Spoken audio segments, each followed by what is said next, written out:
Welcome to part 3 of chapter 4. In this part, we're going to learn a few more discrete random variables and discrete distributions.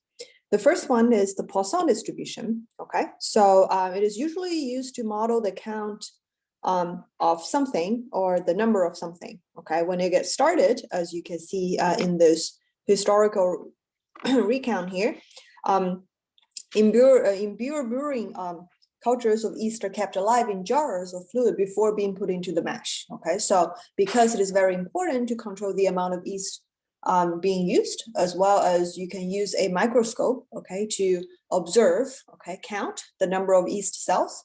And so people started to use a what we call like a Poisson distribution to model, okay, or to describe the count of the yeast. Okay, and in fact, Poisson distribution was also used in 1898 to count the number of soldiers in the Prussian army who died accidentally from horse kicks. Okay, so those are historical examples where you can see that the Poisson distribution can be used to model or describe the count or the number of certain things. Okay, so to formally define the Poisson distribution, we start with this definition. Okay, we denote the random variable. Okay, we use capital X over here.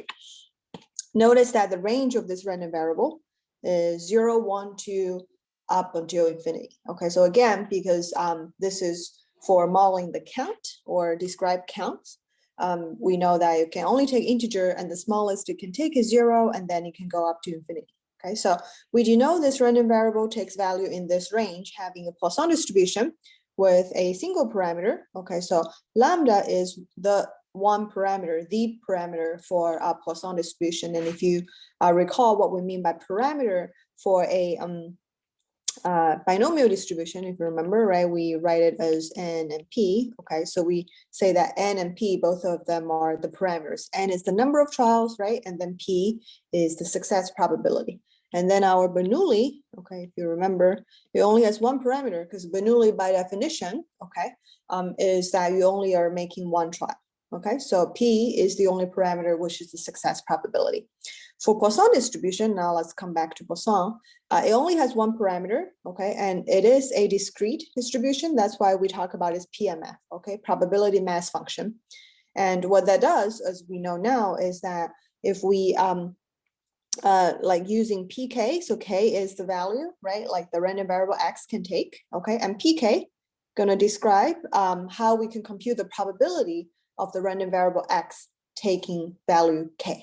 Okay, so the form is a little bit complicated, as you can see here. Okay, so what we actually going to do about this, as you can see, is that, well, we know lambda. Okay, lambda is the parameter for a Poisson distribution. Okay, and if I want to know the probability of X equals to K, okay, and let's just say K is 0. So what I do is I'm trying to compute P0, right? And then that's going to be probability of X equals to K, okay?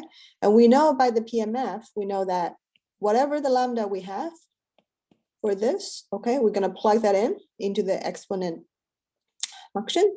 And then we're going to have lambda to the power of 0 because K is 0, and then 0 factorial, okay? And we do that the same, okay? We do the same thing for all of the other Ks as well, okay? So that's what we mean by the PMF, just like what we did with binomial, what we did with Bernoulli here. I would say that the form of the Poisson may look a little bit complicated, and I think it's true for beginners for sure, and then even for people being working in this, like a lot of times we go back to the form of the PMF and then trying to make sure that we know how to compute it. Okay, so one thing I just want to bring your attention to is, like, here you will see that later when we are trying to show properties of Poisson, we're going to use certain series results, okay, because you're looking at certain the Taylor expansion, E, as well as like this kind of form, factorial, things like that. So we're going to get to that in a second. All right, so it's named after Simon Denis Poisson, a French mathematician. Okay, so like I said, it's usually used to model the number of something occur, okay, or to describe the number of something occur.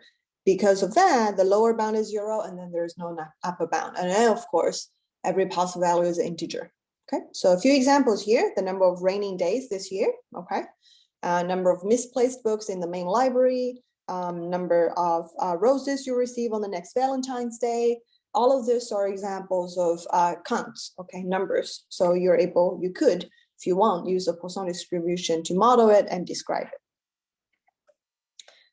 Lastly, for this little part, I want to show you the PMF or Poisson distribution, just plot it out, okay? And then we have 4 different Poisson with different lambda values, okay? So a few things I want to draw your attention to is that Poisson is typically like a unimodel, okay? You only have one peak, pretty much these two are pretty equivalent. So overall, it's around that area. And also, you will see that the mean, okay, of this any Poisson distribution is sort of increasing as lambda increases, okay? So the mean is probably around 0. We couldn't tell, but probably around 0, okay? And, or like between 0 and 1, I would say. And then like between 1 and 2-ish, or around 1, and then around 2, right? And then when we get lambda equals to 8, it seems to be around 8 as well, okay? So this is one property that we're gonna show and prove soon in the next video, is that the mean of a Poisson distribution with parameter lambda is actually lambda itself, okay? So keep that in mind, that's an important property of Poisson. And the other thing I want to draw your attention to is that if we look at the spread, okay, the variance of the distribution, okay, it also seems to be increasing, right, as lambda increases, okay?